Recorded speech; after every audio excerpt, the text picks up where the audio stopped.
inasema ufalme, la loyauté. kutii sheria. Et j'ai même pris les versets qu'il avait donné avant que je puisse entrer de Sophonie chapitre 3, le 12e verset. Kisha alisomesha paka ile usomi kwa msha kuprepare mu Biblia Sofoni sura yake ya 3.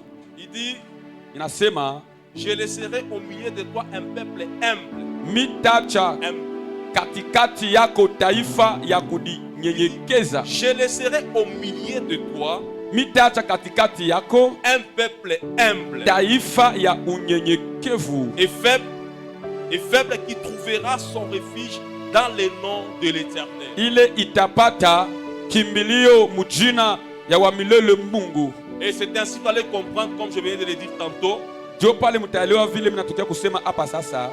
nous avions été ensemble pendant que j'étais en train de préparer.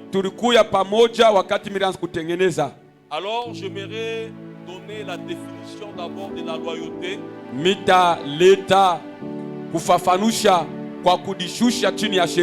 Non, bien avant cela, j'aimerais que nous puissions d'abord lire les deux portions de l'écriture que je prévis pour notre entretien de ce soir. Tutasoma mbele vitabu ile militengeneza juu ya mafundisho yetu ya magharibi ya leo. Le premier c'est dans Genèse chapitre 17, le premier verset jusque même au 6e verset. Je peux lire rapidement. Amen. Interpréter pas pour me permettre d'aller vite. OK. Genèse chapitre 17, le premier verset. La Bible dit ceci: lorsque Abraham fut âgé de 99 ans, l'Éternel apparut à Abraham et lui dit: je suis le Dieu Tout-Puissant. Marche devant moi et sois intègre. Si c'est dans ta Bible, tu peux souligner les mots intègre. Le deuxième verset, la Bible dit: j'établirai mon alliance entre moi et toi et je te multiplierai considérablement. Abraham tomba le visage contre terre et Dieu lui dit: voici quelle est mon alliance avec toi.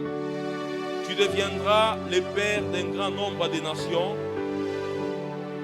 On ne t'appellera plus Abraham, mais ton nom sera Abraham, car je te rends père d'un grand nombre de nations.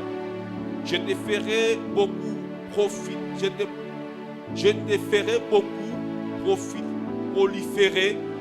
Je ferai de toi des nations et des rois seront issus de toi. La deuxième portion, c'est dans Matthieu chapitre 5, le 37e verset. Vous pouvez nous aider avec la lecture. OK. Matthieu chapitre 5 à partir du... Juste le 37e verset. OK. La Bible dit ceci. Matthieu chapitre 5 à partir du 35e verset. 37. Que votre parole soit oui. Oui. Non. Non. Ce qu'on y ajoute vient du malin. Amen, amen. Amen. Alors j'aimerais que nous puissions d'abord donner la définition de la loyauté selon le dictionnaire. Napenda nilete kufafanusha ya kudishusha chini ya sheria. J'ai essayé de fouiller dans le lexique des termes bibliques. Militafuta mu bitabu ile inatusaidiaka kujua misemo ingine kwa wepeshi. J'ai essayé un peu de faire beaucoup de recherches pour trouver la définition de la loyauté selon la parole de Dieu. Futa tanko ile ya kudishusha chini ya sheria vile inasema kwa ukweli. Pendant que j'avais trouvé d'autres choses qui étaient semblables, mais je n'arrivais pas à saisir la pensée que le Seigneur m'avait communiquée pour trouver la définition de la loyauté. Milikuta bintu bya kufanana lakini sikupate ile milipenda nipate kufuatana sauti ya Mungu. Alors la loyauté c'est comme suite. Kudishusha chini ya sheria ni kusema la fidélité à tenir parole, kuya na uaminifu kuheshimia misemo, à faire honneur à son engagement. Ya kuheshimia kuambatana kwako wala kuko. Donc engagement, je peux le dire en français pour bien comprendre. Je peux le répéter pour une meilleure audition. Amen. La définition de la loyauté selon le dictionnaire, c'est la fidélité à tenir parole. Ni uaminifu ya kuheshimia misemo. À faire honneur à son engagement. Ya kuheshimia kile ulitafuta kufanya. Et c'est ce que nous voulons un peu essayer de développer pendant ces quelques minutes. Na njoo ile tutasemezea mwi wakati. Tout en sachant une chose, Na kujua kitu moja, le Saint-Esprit c'est comme un fleuve. Roho Mtakatifu iko saa bahari. C'est-à-dire, moi je peux dire juste un seul mot. Mimi naweza kusema tu tanko moya, Dans sa profondeur, muketo yake, il va t'aider à creuser, à connaître plus profondément. lakini itakusaidia wewe uchimbe na uingie muketo kabisa. Et c'est ainsi, comme nous venons de le lire dans Matthieu chapitre 5, le verset 37. Hivi tunasoma mkitabu ya Mathayo sura yake ya 5 mstari yake ya 13 Quand vous prenez le titre de ce chapitre 5 de Matthieu, na wakati unaibeba ile miandiko ya Mathayo, on a déjà mentionné les lois du royaume. banaandika masheria ya ufalme.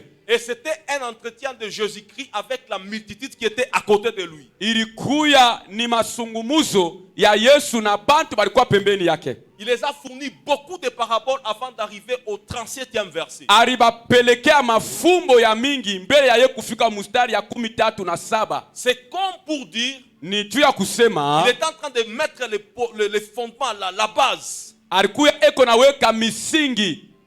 Et c'est ainsi dans le 37e verset, Na njo pale pa mstari ya 13, il commence à dire anaanza kusema que votre oui ndiyo yako soit oui, ikuye ndiyo, que votre non kukatala kwako soit non. kukuye hapana. C'était en connaissance de cause. Alikuwa sikujua ile anaanza kusemezea, Parce qu'il est en train de poser les fondements. alikuya eko naweka misingi. Et il a été inspiré à donner ce conseil de te dire que votre oui soit oui, que votre non soit non. Na alisukuma na Roho Mtakatifu ya kusema ndiyo yako ikuye ndiyo, hapana yako ibakie hapana. Et bien aimé dans le Seigneur, Ndugu katika Yesu, vous êtes sans ignorer munajua kusema que les termes comme la loyauté tanko ya kusema kujishusha chini ya sheria fait partie des grands événements qui fera à ce que nous puissions hériter le royaume du Seigneur. inakuya katikati ya bishina binene binaturuhusu kuriti ufalme wa mbingu. C'est-à-dire, Ni kusema hivi, toutes les prédications que nous écoutons, mahubiri yote tunashikiaka, les conseils qu'on nous donne par rapport à la parole de Dieu, shauri banatukaburia kufuatana na miandiko, sa finalité et sa destination, mwisho yayo na mwisho ya yote c'est la préparation pour le jour du Seigneur. ni kututengeneza juu ya siku ya Mungu. Amen. Amina. Et il dit que votre oui soit oui. Ndiyo yako ikuye ndiyo.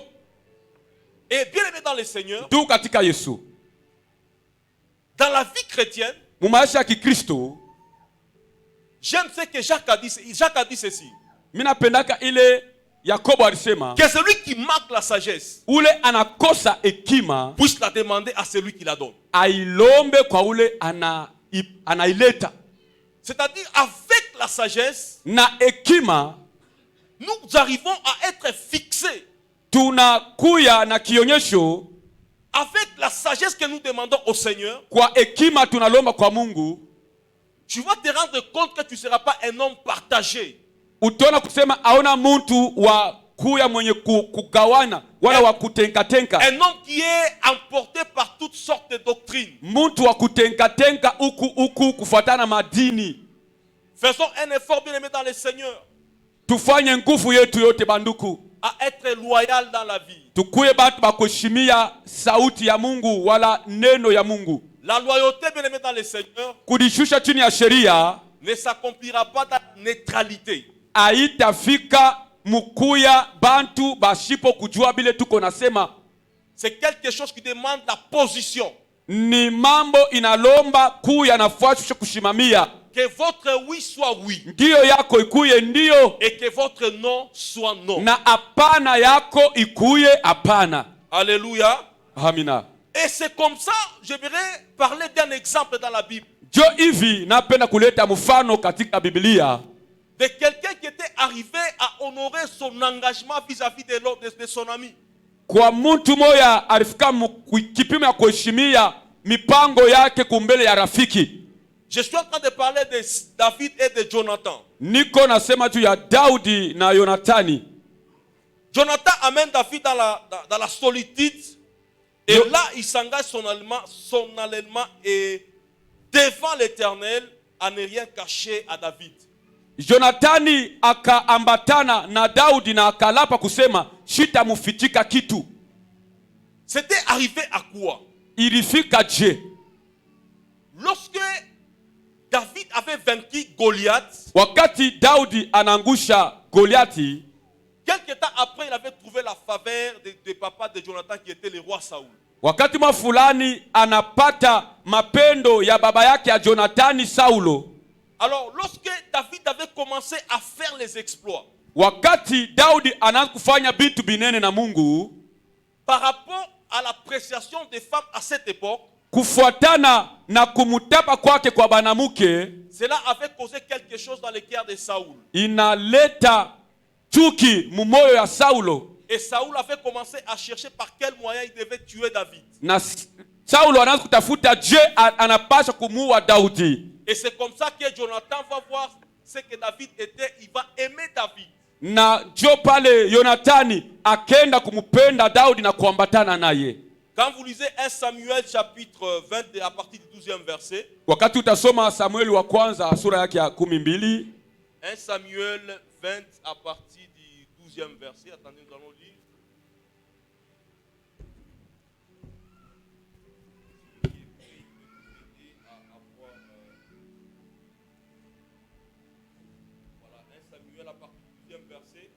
La Bible dit ceci. Jonathan dit à David, je prends à témoin l'Éternel, le Dieu d'Israël. Je sonderai mon père demain ou après-demain. Et dans les cas où je serai bien disposé pour David, si je n'envoie vers toi personne pour t'en informer, que l'Éternel traite Jonathan dans toute sa rigueur. Dans les cas où mon père trouverait bon de te faire du mal, je t'informerai aussi et je te laisserai partir, afin que tu t'en ailles en paix et que l'Éternel soit avec toi comme il a été avec mon père. Ce qui est plus important, c'est à partir des versets 14 et 15. Écoutez maintenant la requête qu'il va formuler à David, qui avait même constitué leur alliance. La Bible dit ceci. Il dit, si je dois vivre encore, veille user envers moi de la bonté de l'Éternel. Et si je meurs, ne retire jamais ta bonté envers ma maison, pas même lorsque l'Éternel retranchera chacun de mes ennemis de David et de dessus la face de la terre. Bien aimé dans le Seigneur, c'est un exemple de la loyauté qui est tellement frappant dans la Bible que j'ai aimé pour partager ce soir. Ni mfano ya kudishusha chini ya sheria inanipendeza na mimi napenda kuifundisha magharibi ya leo. Comment expliquer que le papa de Jonathan est en train de chercher comment tuer David? Je baba yake ya Yonathani anaanza kutafuta kumuua Daudi. Alors que Jonathan va maintenant aimer David plus que la Bible dit l'amour qu'il avait pour David, c'était l'amour qu'un homme éprouvait à l'égard d'une femme. Mapendo Daudi alikuwa nayo kumbele ya Yonathani ilikuwa ni mapendo ya kupita mapendo ya bibi na bwana. Et c'est comme ça entre eux, na katikati yabo ils vont se fixer une alliance. Bakafanya agano. Jonathan va commencer à dire à David, Jonathan akamwambia Daudi, je ferai tout pour que tu ne périsses pas. Tafanya mambo yangu yote juu usikufe. Et lorsque le moment viendra, na wakati itafika, fais un effort de respecter notre engagement. Fanya nguvu yako yote, heshimia agano. Et il a expliqué à David, anamwambia Daudi, il dit même si je mourrais, hata kama mimi nafariki, fais un effort de te souvenir toujours de ma maison. Fanya nguvu yako yote, kumbuka nyumba yangu. Bien-aimé dans le Seigneur, c'est un exemple le plus important par rapport à la loyauté. Aujourd'hui, nous avons un sérieux problème dans le corps du Christ. Parmi les enfants de Dieu, la loyauté est devenue quelque chose qui fait tellement défaut. Et cela a poussé à ce que les uns envers les autres, il n'y a pas la confiance. Donc c'est un peu ça. Inafanya ke leo mkanisa tunaanza kuongopana katikati yetu, tunaongopana confiance haina ako tena. Faute de la loyauté. Juu ya nini? Bantu abeshimie sauti wala sheria ya Mungu. Amen, amen. Amina. Amen, amen. Amina. Donc nous devons faire un effort, bien aimé dans le Seigneur. Inabidi kufanya nguvu banduku katika Yesu. Être des personnes qui respectent, qui concluent. Lorsque tu conclus une alliance et que tu sois capable de respecter et d'honorer cette alliance. Tukuye bantu wakati unachukua agano wala kiapo ukue haraka juu kutimiza. Amen, amen. Amina. Aujourd'hui, bien aimé dans le Seigneur, leo nduku katika Yesu, la confiance est devenue quelque chose de très rare parmi les enfants de Dieu. Tumaini inakuwa kiloko sana katikati ya watoto wa Mungu. On n'est pas loyal devant les autorités établies. Atuheshimie bale bakubwa banakuwa beko natongoza. On n'est pas loyal à l'église. Atuheshimie makanuni ya kanisa. La rébellion est à point, est à l'horizon. Kutomboka kuko tu ni karibu hapa. Amen, amen. Amina. Bien-aimés dans le Seigneur, Tu katika Yesu, faisons un effort tufanye nguvu yetu yote à arriver à commencer à expérimenter la loyauté. tukuye mukipimo ya kuya bantu bakudishusha chini ya sheria. Lorsque tu te fais un vœu, wakati unafaa kiapo, et il y a des gens, lorsque le moment était arrivé, pourraient te donner la vie au Seigneur. wakati bantu bengine barifika mukipimo ya kumutolea Mungu maisha yabo, Tu te dis des choses, le Seigneur, maintenant que je te sers aujourd'hui, unasema Mungu hapa mitanza kutumikia leo, je ferai ceci, mitafanya hivi, je ferai cela. mitafanya hivi.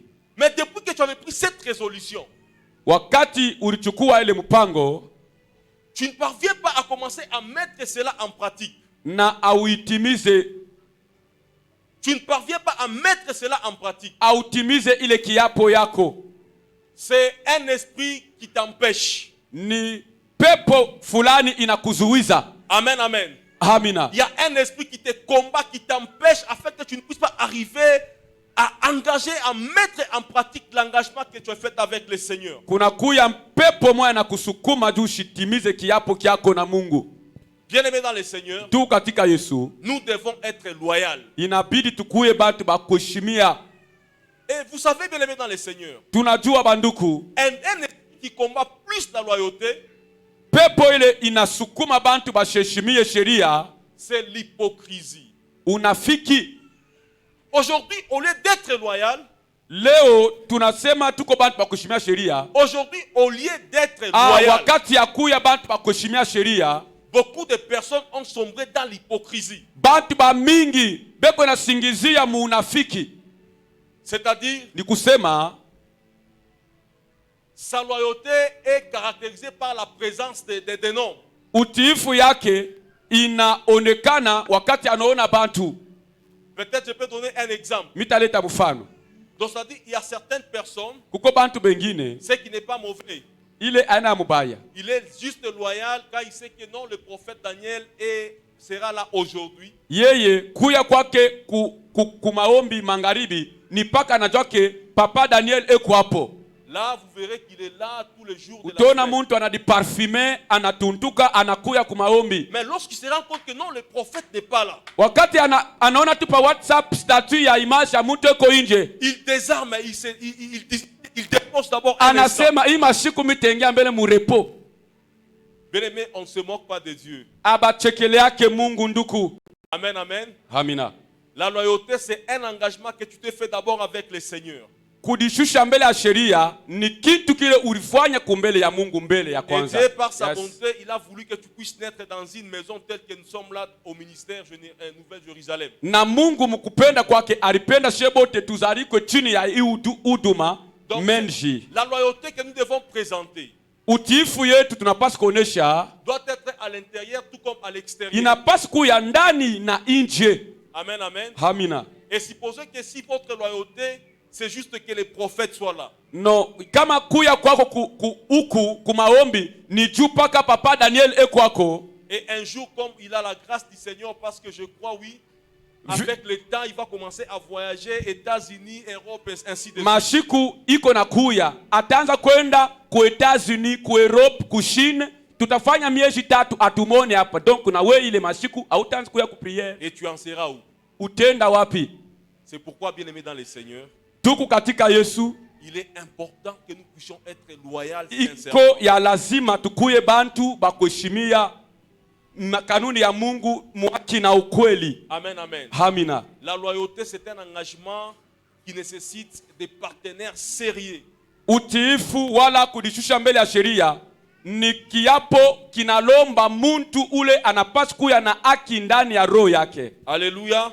Amina. Nous devons être loyaux, bien-aimés dans le Seigneur. Tunapasha kuya bantu bakutii sheria. Aujourd'hui, nous sommes en train d'affaiblir la parole de Dieu. Nous sommes en train d'affaiblir les royaumes du Seigneur. Leo tuko navunja kazi ya Mungu, tuko narudisha kazi ya Mungu Mukongo. Aujourd'hui, c'est parmi les enfants de Dieu. Lorsque tu as un frère qui avait les moyens, il a fait des choses, il a laissé l'héritage à ses enfants. Le jour où il meurt, c'est toi la première personne à aller récupérer les biens de ton frère et laisser les enfants et la femme en cours de route. Leo ni pa katikati ya baaminifu kule tunaweza kuona ndugu anafuisha mkubwa yake alikuwa na mali ya mingi. Yeye ni Mkristo. Yeye ndio atenda kukombanisha batoto ba ule muntu alikufa juu abanyanganye fedha na mbitu vyote ndugu yake aliacha. C'est pourquoi, bien-aimés dans le Seigneur, Ndugu katika Yesu, nous devons faire un effort à demeurer loyal. tunapaswa kufanya nguvu ya kuya bantu batiifu. Amen, amen. Amina. Aujourd'hui, parmi les enfants de Dieu, Leo katikati ya batoto wa Mungu, tellement que les gens sont devenus déloyaux. bantu banakuwa bantu bakutomboka sana. Tu as un frère qui a épousé, qui s'est marié à sa femme. Unaona ndugu anaoa bibi yake. Étant donné que tu es enfant de Dieu, Vile unakuwa mtoto wa Mungu, c'est toi qui vas commencer à combattre ta belle-sœur. wenjo wa kumkombanisha semeki yako. Non, depuis hapa, on ne comprend pas. Hapa tu atone ndugu, fukusha bibi yako tutakowea mwingine, tutakupatia kipande amari umfukushe mbele. Bien-aimés, soyons loyaux. Ndugu tukwe bantu bakutii. Soyons loyaux, bien-aimés dans le Tukwe Seigneur. batiifu banduku. Soyons loyaux, bien-aimés dans le Tukuye Seigneur. batiifu kumbela sheria. Amen, amen. Amina. Amen, amen. Amen. C'est la parole de Dieu. Ni sauti ya Mungu. C'est la parole de Dieu. Ni sauti ya Mungu. Il peut s'avérer que tu es là. Inaweza kuonekana ke uko pale. Un jour, tu avais perdu un membre de ta famille. Usha kupoteshaka nduku mukizazi yenu. Tu avais récupéré les biens de ses enfants. Wenjo uribeba bintu uriti ya batoto. Et ils sont en train de pleurer. Toi, tu es à l'aise. Tu es en train de Bale batoto beko na ria, beko natafuta hata namna bo kufunda. Me wewe uko tu pale na bile bintu au basaidie. Peut-être que ce message ce soir, c'est un message pour toi. Hii mjumbe inaweza kukuelekea ndugu yangu. Que le Saint-Esprit saisisse ton cœur pour que tu arrives à les réparer. Roho Mtakatifu ikubambe na uende utengeneze. La loyauté, c'est aussi être courageux pour chercher du travail. Utiifu ni kuya na kiasi nacho vile kya kwenda kutafuta Il kazi. faut être loyal envers soi-même. Kuya muntu wa kudeshimia peke yake. Amen, amen. Amina. Il y a quelqu'un, c'est comme l'autre fois on était en train de parler avec mon jeune frère, le prophète Blaise. Saa masiko kumkono kutumbulia na mloko yangu profete Blaise. Il me parle d'un homme de Dieu, il dit lui. Ananiambia mtumishi wa Mungu moya hivi, anasema yeye. Il me parle d'un homme de Dieu. Ananiambia juu ya mtumishi mwa wa Mungu. Il dit lui j'accepte ce qu'il dit seulement quand il est du haut de la chair. Ule mtumishi wa Mungu ukweli yake ni paka wakati eko kumimbali. Mais en dehors de la chair, nje ya mimbali, tout ce qu'il te dit là ce sont des mensonges. Bongo mutupu. Amen, amen. Amina. Mais on ne se moque pas de Dieu. Mais Mungu abamuchekele yake. Bien aimé dans le Seigneur. Ndugu katika Yesu. Nous devons marcher dans la justice. Inabidi tutembee muhaki. C'est pourquoi Matthieu chapitre 6, le 33e verset, la Bible dit cherchez premièrement le royaume de Dieu et sa justice. Mu kitabu ya Mathayo sura yake ya 6 mstari ya 13 Biblia inasema tutafute mbele uwaki ya Mungu. Beaucoup de fois nous négligeons des petits détails mais qui peuvent faire en sorte que le jour où le Seigneur nous surprendra que nous puissions rater l'enlèvement. Wakati ingine tunabeulaka tumabintu tuloko. Jo tule tumabintu tule kama tunatoshimia tunezi kama tuteshimia tunaweza kukosa kwenda kuriti ufalme wa mbingu. Amen, amen. Amina. Bien aimé, nous devons marcher dans la justice et dans la droiture. Tutembe muwaki maisha ya kunyoloka. Nous devons marcher dans l'intégrité. tutembee muboka ya Mungu. Ce que tu fais sortir dans ta bouche, Misemo inatoka mkinywa kyako, que ça soit aussi ce qui est dans ton cœur. ikuye ile iko ndani ya roho yako. Et qu'est-ce qui avait fait la force de la prédication de Jean-Baptiste? Nini ilifanya uwezo na nguvu ya Yohana Mbatizaji? Jean-Baptiste était en accord avec ce qu'il disait et ce qu'il vivait. Yohana Mbatizaji misemo yake na maisha yake bilikuwa ni kitu kimoya. Et c'est comme ça la sainteté de Jean-Baptiste Jo ile inaonesha utakatifu la était en train utakatifu ya de Yohana terrifier Mbatizaji. Hérode. Jo pale arazi kumwambia Herodi, Donc ce qu'il disait, ile ara kusema, c'est ce qu'il vivait jo ile akwa na et Yesu, c'est ce que les gens voyaient en jo lui. ile bantu baranzi kuona ndani yake. Bien-aimés, ne soyons pas des gens qui amènent des fissures ou bien qui amènent la faiblesse dans le corps du Christ. Tusikwe bantu bakuleta uregevu wala kurudisha kazi ya Mungu mkongo. Mais combien regardez ce que le monde est en train de sombrer dans les péchés. Angalia vile dunia iko naendelea muzambi. Au milieu où nous travaillons, il y a des gens qui peuvent facilement accepter le Seigneur au travers de nous. Mukazi mule kuko bantu beko tayari kuitikia sauti ya Mungu kupitia shie. Mais lorsqu'il faut voler, Kama inabidi kuiba, nous volons tous ensemble. unaiba mbele nabo bale unapaswa kuokoa. Lorsqu'il faut critiquer, Wakati unapaswa kushimanga, nous critiquons tous ensemble. tunashimanga pamoja. Est-ce que tu auras la force de donner l'évangile à cette personne? Wewe unaweza kubuiri ule muntu anajoke munaibaka naye mukazi. Soyons loyaux, bien-aimés. Tukue bantu bakunyoloka. Alléluia. Amina. Alléluia. Amen. Est-ce qu'on est ensemble? Tuko pamoja. Mais je trouve que les gens sont très calmes. Mahubiri ya pinyo bantu abasemake amen. Amen, amen. Amina. Soyons loyaux, bien-aimés, Tukue dans le bantu Seigneur. bakunyoloka. Dieu est capable de faire tout pour nous. Mungu eko na uwezo wa kufanya vyote kwetu. Et la clé de la réussite de toutes choses, Na fungulo ya kuweza mambo c'est yote marcher dans la droiture. ni kutembea muboka ya Mungu. Être irréprochable devant le Kuya Seigneur. mtu asiponkosa kumbele ya Mungu. Et sans forcer. Pasipo kusukuma bintu. Lorsque nous sommes intègres devant le Seigneur, Wakati ko bantu bakunyoloka kumbele ya Mungu, nous allons vivre les exploits. tutaishi bintu binene na Mungu. Amen, amen. Yes. Amina. Est-ce qu'on peut apprécier la présence du Tunaweza Saint-Esprit par les acclamations? kupokea uwapo ya Roho Mtakatifu mkutapa mikono. Est-ce qu'on peut apprécier la présence du Tunaweza Saint-Esprit? kutapia Roho Mtakatifu mikono. Amen, amen. Amina. Bien-aimés dans le Seigneur, Tu katika Yesu, faisons un effort tufanye nguvu yetu yote. à être les résidus que le Seigneur viendra récupérer. Tukue katikati ya bale bantu batabakia bale Mungu ataka kuchukua. Et une autre chose que nous devons connaître et faire passer dans notre tête chaque jour, Na kitu kingine tupasi kupitisha mwakili yetu. nous sommes une semence pour le Seigneur. Tunakuya mbeko juu ya Mungu. Nous sommes une semence. Tuko mbeko. Nous sommes une possession du Seigneur. Tuko batu ya Mungu. Étant donné que nous sommes des semences, Vile tunakuya mbeko ya Mungu, nous devons faire sortir de bons fruits. tunapasi kutoa matunda mazuri. Il faut que quand tu parles, Wakati unasema, que l'on dise que voilà, ça c'est un homme de Dieu. huyu ni mtoto wa Mungu. Il faut que quand tu es en train de marcher, Wakati unatembea, qu'on voit les indices que non, cet homme est différent des autres. paone malama yako ya kuachana na bantu bengine. Amen, amen. Amina. Et le diable, sachant cela, Na shetani mkoona ile, il nous combat sérieusement anatupika vita en sana. mettant en nous la rébellion, Kuweka ndani yetu buntomboki, en faisant de nous être des personnes déloyales. kufanya bantu basipo kuheshimia sheria. Et c'est comme ça l'alliance que David avait fait avec Jonathan. Jo vile agano Yonatani alifanya na Daudi. Quand vous prenez dans 2 Samuel chapitre 9 le premier verset, Kama unasoma kitabu ya Samueli wa pili mstari ya 8, Jonathan et Saoul n'étaient pas encore. Yonatani na Daudi na Saula bakukuye eko Et tena. quand David accède au trône, Na wakati Daudi anachukua kiti cha il ufalme, va poser la question. anauliza, Il n'y a-t-il pas une personne de la maison de Saoul hakuna hata mtu moya wa nyumba que je dois faire ya du Saulo bien ule mitatendea mema au travers de Jonathan? kupitia Yonatani? C'est ça la force de la loyauté. Hii ndio nguvu ya utiifu. David, c'était un homme selon le cœur du Seigneur. Daudi alikuwa mtu kufuatana na roho ya Mungu. Et si Dieu pouvait dire que voilà l'homme selon mon cœur, Wakati Mungu alipenda kusema huyu ni mtu c'était kufuatana na roho en yangu, connaissance de cause. Mungu alijua. Parce que David c'était un homme loyal. Juu Daudi alikuwa mtu wa kuheshimia Et sheria. quand il accède au trône, Na wakati anachukua kiti cha il ufalme, va poser la question. anauliza À Tsiba.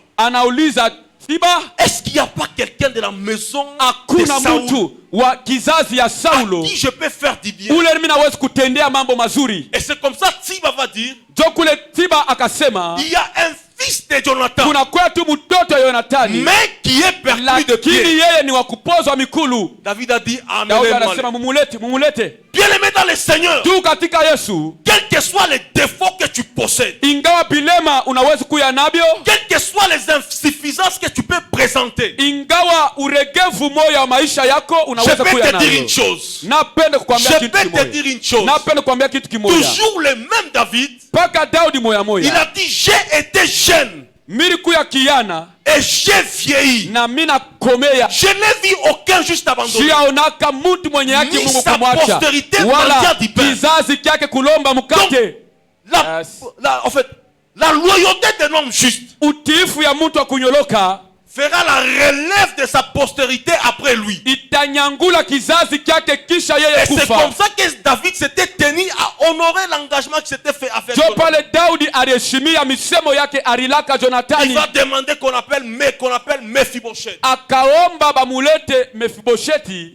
Bien-aimé dans le Seigneur, Tuku katika Yesu. cette année de 2023, Hii mwaka 2023 le Seigneur a des souvenirs qui fera passer dans ta vie. Mungu anakuwa na ukumbusho atapitisha maisha yako. Tes parents ont marché dans la voie du Seigneur. Bazazi yako balitembea manjia ya Ils Mungu. ont marché avec le Seigneur dans l'intégrité. Balitembea na Mungu kukongopa Mungu. Ça ne passera pas outre, bien-aimé dans le Seigneur. Haitapita tu bule. Notre Dieu est celui qui respecte sa loyauté envers ses Mungu gens. ni Mungu ule anaheshimiaka mambo hata kama bantu basi kupita. C'est pourquoi, bien-aimé dans le Jo Seigneur, kwa maana ndugu katika Yesu, ces moments que nous sommes en train de passer, hii wakati tunapitisha, le temps que tu es en vie, wakati ungali na bushima, il faut en profiter. inabidi À mettre kuoneamo de très bonnes bases ya kuweka misingi pour mzuri préparer ta relève. juu ya kutengeneza kizazi Je cha connais des Kongo ya. personnes Najua batu auxquels on avait laissé l'héritage bale baliacha urithi des maisons en immeubles, des immeubles. manyumba ya mingi sana, Mais comme les papas n'avaient pas connu le Seigneur, vile baba asikujue Mungu, ce sont des amis. Je ne parle pas des choses comme ça, ce sont des amis. ni barafiki. Parce que on avait eu quand même la chance à la maison, moi et mon frère. Tulikuwa na bati kwetu kunyumba, mimi na ndugu yangu. À cette époque où papa était encore commerçant, Muile wakati baba alikuwa eko na chuluza. on a fait quand même l'école belge à l'époque, à Likasi, à Oustavu. Ah oui, tulikuwa tunafunda ku école belge kulikasi. Et je connais des gens qui vivaient dans l'opulence, Mimi najua bantu banaanza kuishi maisha ya mzuri sana, mais dont les parents ne connaissaient pas le Seigneur. lakini bazazi yao abakujue Mungu. Après la mort de leurs parents. Kisha kufa kwa bazazi yao, Aujourd'hui, quand vous le voyez, leo kama ni bangaria utaria. et j'aime beaucoup mon papa, Napendaka baba yangu. mon père biologique. Baba yangu akunizala C'était un homme très loyal. alikuwa mtu wa kuheshimia. Il faisait ses business, il voyageait partout. Arazi kufanya makazi yake ya kuchuluza, arazi kwenda fashi ya mingi sana. Mais le Seigneur l'avait appelé et dit, arrête avec ça. Mungu anamwambia acha mambo ya kuchuluza, Sers-moi. unitumikie sasa. Il avait obtempéré. Anaheshimia wito ya Mungu. Amen, amen. Amina. La loyauté, c'est aussi la capacité à écouter le Seigneur, à être obéissant, suivre la direction de ce que le Seigneur te demande. Utiifu ni uwezo ya kushikia bile Mungu anakuambia, unaiweka katika tendo. À un moment donné, Wakati mwa fulani on se disait, mais papa, tunasema baba, papa Mardoché, je dois arrêter à quelle heure?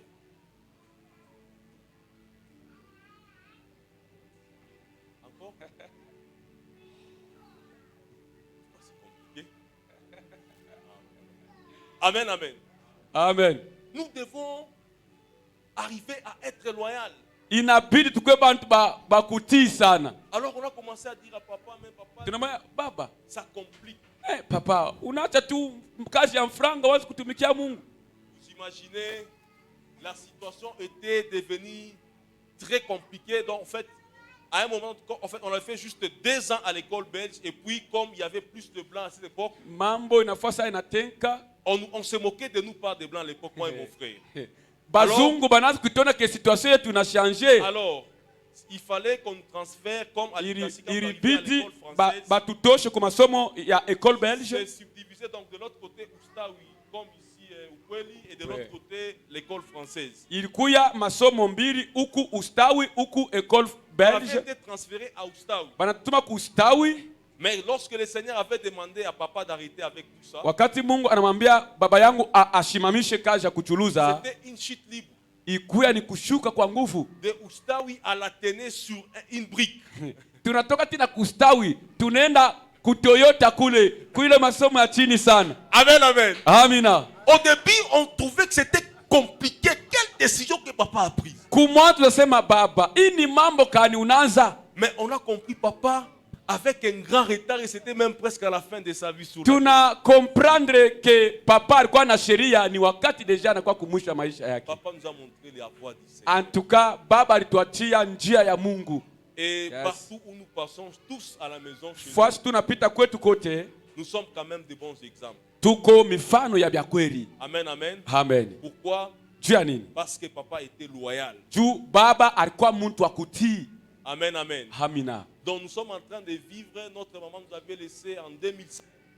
Mama yetu alikufaka mu 2005. Et papa, ça fera pratiquement 4 ans ou 5 ans qu'il est parti. Papa alikufa tu hapa mu 2017. Mais non, quand... non, 2019, 2018. Mais maintenant, non, pas 18. Ah, okay. Mais quand vous regardez maintenant, aujourd'hui, kama tunaangalia leo hapa sasa, vous vous rendez compte qu'on devient de plus en plus stable que même quand les parents étaient là. tunaangalia ke hapa tunakuwa na ustare kupita na pale bazazi yetu baliku yako. Pourquoi? Juu ya nini? Ils étaient loyaux.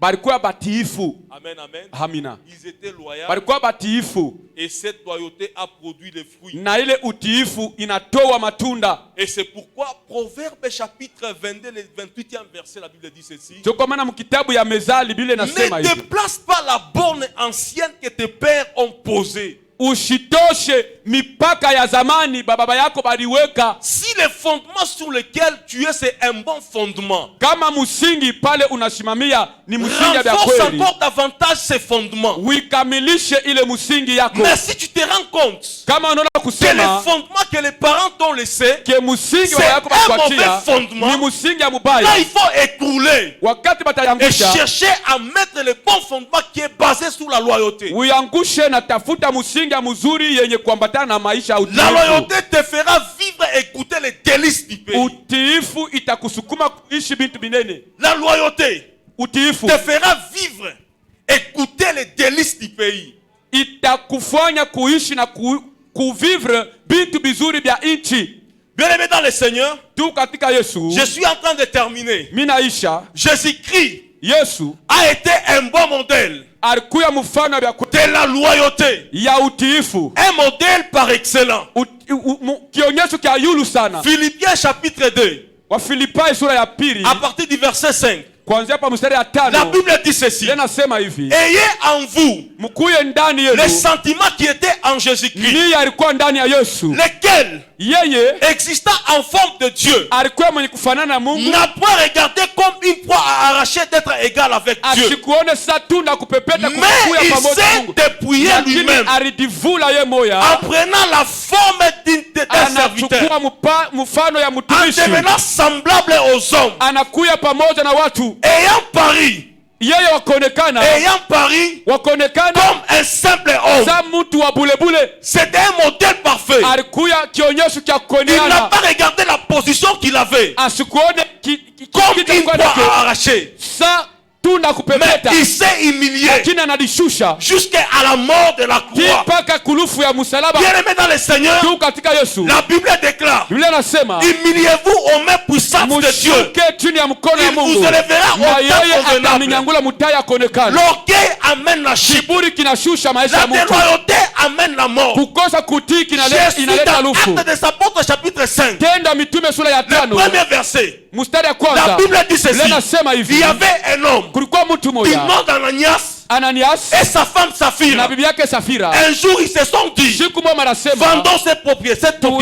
tuujishe hii Et kitu. quand ils ont vendu, Wakati wanaujisha, au lieu d'aller donner comme il s'était convenu entre l'homme et la femme, wakati ya kupeleka vile balisikilizana bibi na mais bwana, Ananias et sa femme lakini Anania na bibi ont yake préféré Safira d'aller donner à côté au pied du prophète, de l'apôtre Paul. kupeleka kumikulu ya Petro kipande ya franga Et quand waliujisha. ils ont déposé, Wakati wanapeleka kipande ya franga, l'apôtre Pierre n'était pas là. Petro asikukuye pale. Il dit, mais qui a fait de toi en ayant ces pensées pour tromper le Saint-Esprit? Nani anakulongofya juu kuwe na ile nia ya mubaya ukwe ulande Roho Mtakatifu ya Il Mungu? n'avait pas encore terminé de parler. Alikuya ashiaisha kusema, Et Ananias était tombé sur place. Ananias ananguka kwa ghafla. La déloyauté. Kukosa kutii. La déloyauté Kukosa kutii amène la mort. inaleta lufu. Amen, amen. Amina. Amen, amen. Amen.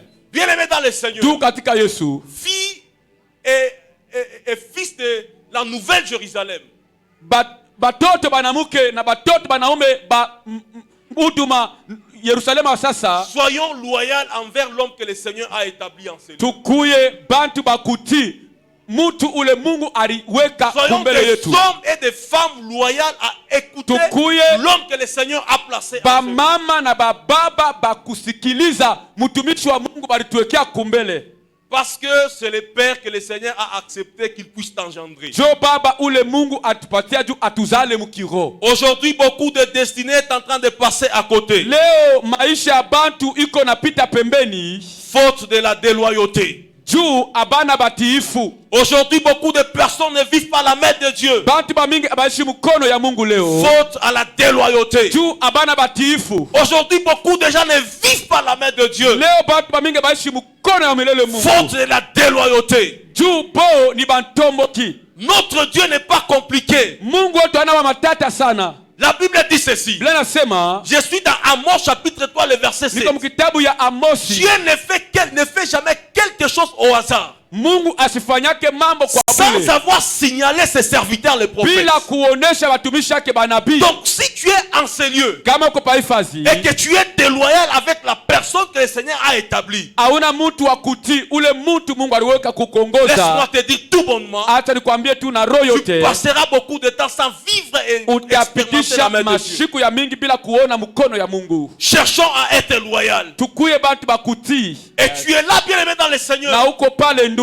Tu sens qu'il y a une rébellion qui est en train de monter à tout et petit à petit au sein de toi. unaona ke ndani yako buntomboki iko nenda kuongezeka kiloko kwa kiloko. Ce n'est pas l'esprit qui vient du Seigneur. Ile aina roho ya kutoka kwa Mungu. C'est cet esprit qui avait saisi Ananias et Saphir. Ndi ile roho ilibamba Safira na bibi yake Ils ont na bwana succombé yake par la mort. na bakakufwa siku moya. Amen, amen. Amina. Amen, amen. Amina. Alors je suis presque à la fin de ce message. Niko kumwisho wa mjumbe yangu. Et tu te rends compte que depuis que tu as donné ta vie au Seigneur, Naona ke wakati ulimtolea Yesu maisha yako, tu te rends compte que tu n'as jamais donné ta vie au Seigneur. unaona ke auya mtolea Yesu maisha yako. Tu es déloyal en tout et pour tout. Weye uko ntomboki mambo yote. Il y a des femmes qui sont déloyales envers leur mari. Kuna kuya babibi bakufanya bintu bibaya kumbele ya Il y a des babwanabo. maris qui sont déloyaux envers leurs femmes. Kuna kuya babwana bantomboki ya babibi yabo. Le message de ce soir, Hii mambo ya magharibi, c'est un message pour t'aider à recadrer la nature. mjumbe ya magharibi ya leo inakuya nija kukunyolosha maisha. Amen, amen. Amina. C'est comme ça que nous allons prier pour la première catégorie. Jo kule taombea kikosi cha kwanza. Tu es là ce soir, bien-aimé.